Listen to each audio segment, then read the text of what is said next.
This portion of the news brought to you by McDonald's. McDonald's, I'm loving it. We're starting a new feature on the Bahamas tonight that we want you to participate in. The poll question of the week starts tonight, and tonight's question is, who should pay for the reception which followed the swearing in of Senator Carl Bethel? There's a big controversy over that since Government House asked the opposition to foot the bill from the October 8th ceremony. Well, what do you think? We want to hear from you, and you can respond to our question by logging on to our website at www.znsbahamas.com. Again, it's znsbahamas.com. We'll be waiting to hear from you. The results of the poll will be released on Friday, as will all of your responses in the weeks ahead. The Minister of State for Finance, Michael Halkitis, has responded to claims that several persons may have been terminated from the Ministry of Finance. The Free National Movement's Shadow Minister for Finance, Peter Turnquest, issued a statement yesterday about the alleged terminations of contract workers, indicating that this move would not be an issue for the FNM, except for the fact that the functions performed by the previously contracted persons are still necessary and are in some cases essential to the ongoing efficient operation of units within the ministry. Mr. Halkitis told ZNS News that it's a case of expired contracts not being renewed. We had some individuals who were engaged by the Ministry of Finance, some in 2011 and some in 2012, on contracts. Some contracts were for 1 year periods, some contracts were for 2 year periods.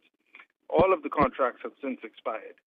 In all of the cases, we kept the individuals on after the expiration of their contract. That is administratively difficult to do so, and so what we decided to do was to disengage everybody and then to re-engage on new contracts those individuals who are performing functions that are needed. Well, they may have experienced some issues at the beginning of the new academic year, but students and teachers at the Carlton E. Francis Primary School are boasting about their academic success. The school's honor roll figures tripled last academic year, and teachers plan to raise the standard again this time around. LaDawn Davis takes a closer look at their secret to success, or to improving, in this week's edition of Eye on Education. These 5th and 6th grade students at the Carlton E. Francis Primary School are among the nearly 200 students who made academic history by tripling the school's honor roll figures last year. A few of the honor students explained how they pulled it off. To maintain my 4-point grade average, I studied very hard.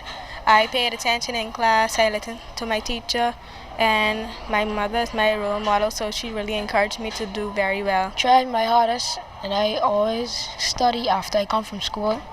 I tried my best to do everything I could, and I pay attention in class, and I make sure all my grades are good. I studied hard. I did my best and pay attention to my teacher and listen and focus to what she have to say.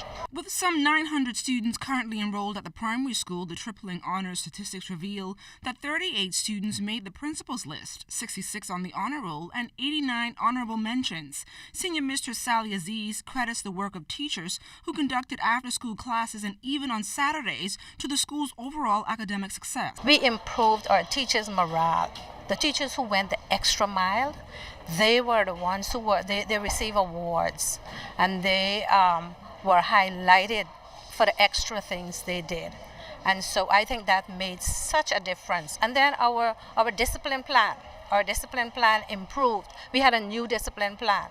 And on the school compound, we had teachers assisting the administrators in keeping that order around the school, in the classes. Principal Rosella Umbrister echoes similar sentiments. She recognizes that the academic success would not have been possible if the weaknesses of students were not addressed early on. One of the areas where, I could say island-wide, there is a math problem. And so when we looked at where our weakness in math was, we decided that we needed to have a whole month of math plans.